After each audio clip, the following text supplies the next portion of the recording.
Ayan na guys. May daanan na kami. Ayan. Oh, hindi katulad kanina pagpasok namin, wala kaming madaanan kasi yung cabinet dito, itong part na to, yung natumba dyan kanina na nakaharang, nilabas na namin. Ayan, kaya may daanan na kami palabas. Yan po. Yan. Oh, see? Yan. May daanan na palabas. Ngayon, ito ang tinding putik. Yan, di ba? Oh.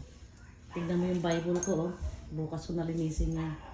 So, bukas, ang mangyari, uunahin ito. I-clear out to dito bukas. Ito.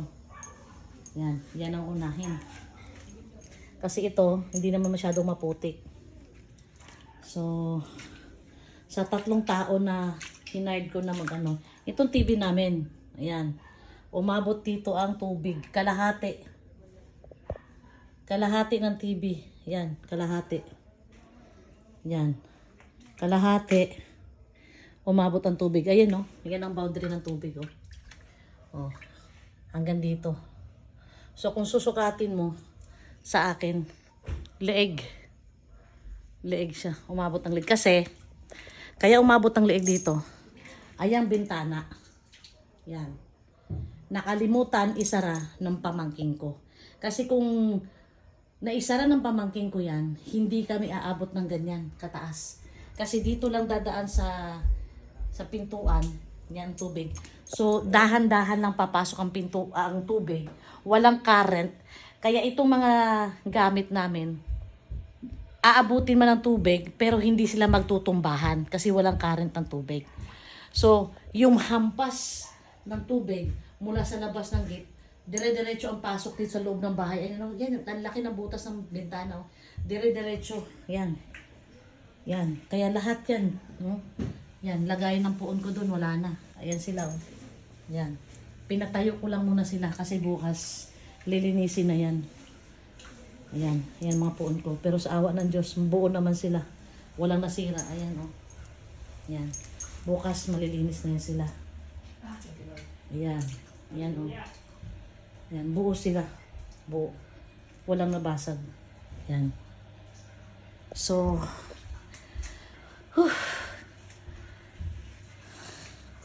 itong naunang nalinis kasi malapit ang tubig kaya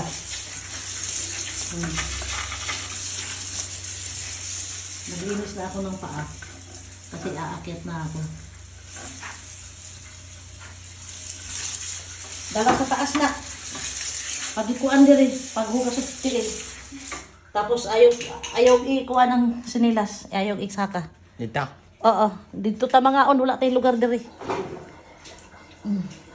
Sa taas kami guys. Sa taas kami kakain. So, maiwan ang aming mga sinilas dito sa baba.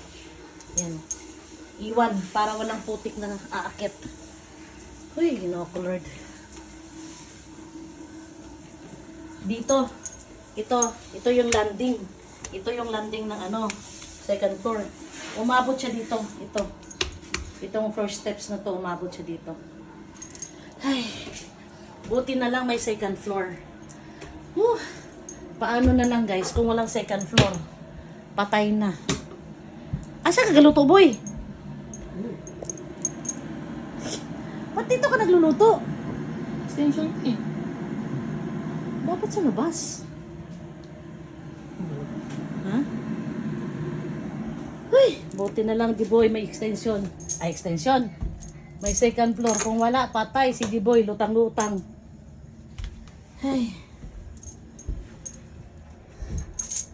Ayan yung pagkain niya, oh. Yan, inakyat. Tapos yung, ayan. Yan yung gasun. Ha? Saan yung butang? Dara sa sunod, Diboy. Saan? Ano sa boss na? Saan magawas? Saan ay table dito? Ay, ito rin. May table? Isa ka na ka pang table na naman. Asa? Sige. Di ba inabot yan? Inabot? Ang hininisan ko. Okay. Ulit. Ay, no. Sige. Yan. Itong terrace namin, naging kusina. Oh, ayan ang kalan. Hello? Oh, bakit? Ayan ang tangke. Ha?